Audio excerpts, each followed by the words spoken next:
जय श्री राधे कृष्ण। आइए आज आप सब जानेंगे वर्ष 2025 फाल्गुन मास शुक्ल पक्ष में प्रदोष का व्रत कब धारण किया जा रहा है।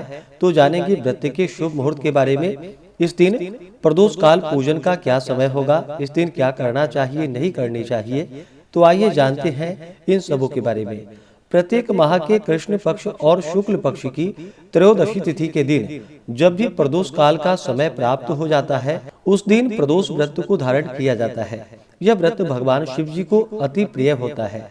इस व्रत को धारण करने से 100 गायों को दान करने के समान पुण्य फलों की प्राप्ति होती है तथा व्यक्ति के पाप और ताप नष्ट होते हैं।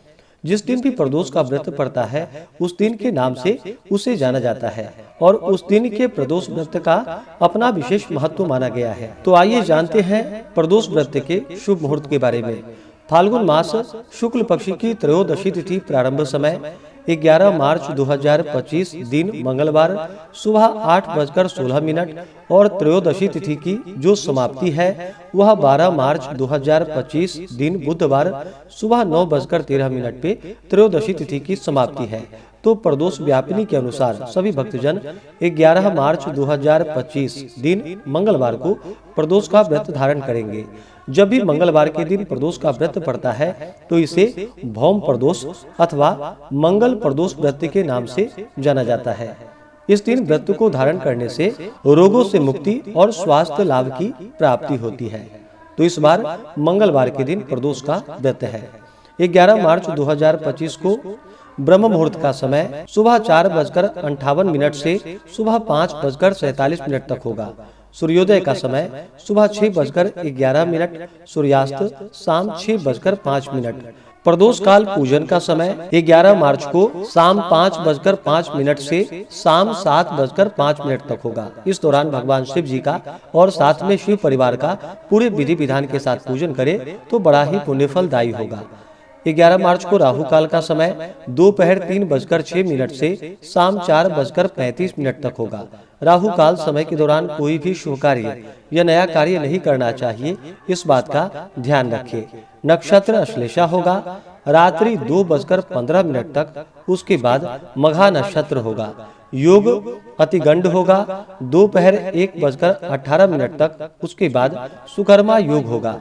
इस दिन सर्वार्थ सिद्धि योग भी बन रहा है जो कि सुबह 6:35 से रात्रि 2:15 तक होगा, जो कि बड़ा ही अच्छा संयोग बन रहा है। इस बार मंगलवार के दिन प्रदोष का व्रत है। तो मंगलवार के दिन प्रदोष का व्रत पड़ने पर इस दिन भगवान शिव साथ में शिव परिवार और भगवान शिव जी के रुद्रावतार हनुमान जी की पूजा करनी चाहिए। इससे रोगों से मुक्ति तथा स्वास्थ्य लाभ की प्राप्ति होती है। प्रदोष व्रत के दिन चाहिए कि सुबह उठ करके नित्य क्रियाओं से निवृत्त होकर के स्नान आदि करके शुद्ध वस्त्र धारण करके भगवान सूर्य देव को अर्घ्य प्रदान करे। उसके बाद व्रती को संकल्प लेनी चाहिए, भगवान शिव जी से प्रार्थना करनी चाहिए, हे भगवान भोलेनाथ, आज मैं प्रदोष का व्रत धारण करने जा रहा हूँ या करने जा रही हूँ। इस प्रकार भगवान से प्रार्थना करें। आपके मन में जो भी इच्छा हो, जो भी कामना हो, वह भगवान शिव जी से कहें। और इस दिन भगवान शिव जी का सुबह के समय में और विशेष प्रकार से शाम को प्रदोष काल के समय में इस दिन भगवान का पूरे विधि विधान के साथ पूजन करें। सबसे पहले भगवान गणेश जी का पूजन करें, उसके बाद नंदी, श्रृंगी, भृंगी, कीर्तमुख, कुबेर, कार्तिकेय, सर्प देवता आदि का पूजन करें। इसके बाद फिर हनुमान जी की पूजा करें। फिर भगवान शिव और माता पार्वती जी का पूरे विधि विधान के साथ पूजन करें। भगवान शिव जी का जल से अभिषेक करें, पंचामृत से अभिषेक करें, शुद्ध गंगा जल से अभिषेक करें। भगवान शिव जी को सफेद वस्त्र चढ़ाएं, हनुमान जी को लाल वस्त्र चढ़ाएं, यज्ञोपवीत अर्पित करें। फिर पुष्पों की माला अर्पित करें। विशेष प्रकार से भगवान शिव को सफेद पुष्प चढ़ाएं या कमल का पुष्प अर्पित करें। हनुमान जी को लाल पुष्प अर्पित करें। साथ में तुलसी की माला हो या तुलसी पत्र तो हनुमान जी को अर्पित करें। भगवान शिव जी को बेलपत्र अति प्रिय होता है तो उन्हें 3 पत्ते वाला बेलपत्र, उस पे राम का नाम लिख करके या नमः शिवाय लिख करके भगवान शिव जी को बेलपत्र अर्पित करें। फिर भांग, धतूरा, शमी पत्र चढ़ाएं। भगवान शिव जी को तुलसी मंजरी चढ़ाई जाती है, इन्हें तुलसी दल नहीं चढ़ाया जाता है, तो तुलसी मंजरी अर्पित करें। फिर धूप और दीप दिखाएं, अनेक प्रकार का नैवेद्य आदि का भोग लगाए। अभी के मौसम में जो भी ऋतु फल प्राप्त हो उसका भोग लगाए। हनुमान जी को विशेष करके लड्डू का भोग लगाए। इसके बाद जल से आचमनी करवाएं।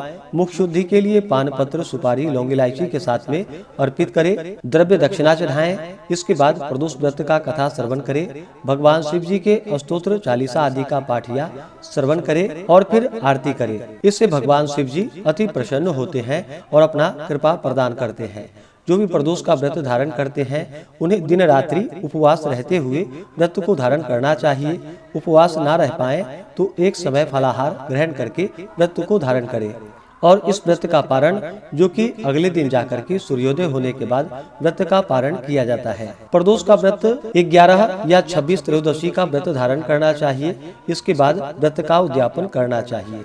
इस दिन विशेष करके ओम नमः शिवाय या श्री उमा महेश्वराभ्याम नमः इन मंत्रों का जप करना चाहिए। भगवान शिव जी के चरणों में अपना मन लगाना चाहिए। व्रती को व्रत के दौरान किसी के ऊपर क्रोध नहीं करनी चाहिए।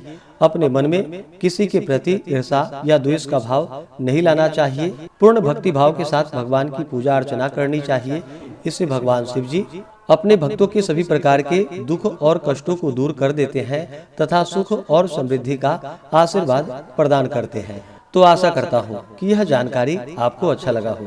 अगर आप सब आगे के जो कि फाल्गुन पूर्णिमा व्रत के बारे में जानना चाहते हो या होली कब है, होलाष्टक कब से शुरू है, होलिका दहन कब किया जाएगा, इन सबों के बारे में जानना चाहते हो तो उसका चैनल पे वीडियो अलग से अपलोड है या वीडियो के एंड स्क्रीन में वीडियो का लिंक दिया गया है। आप उसके माध्यम से जानकारियां को प्राप्त कर सकते हैं। तो आशा करता हूँ कि यह जानकारी आपको अच्छा लगा हो।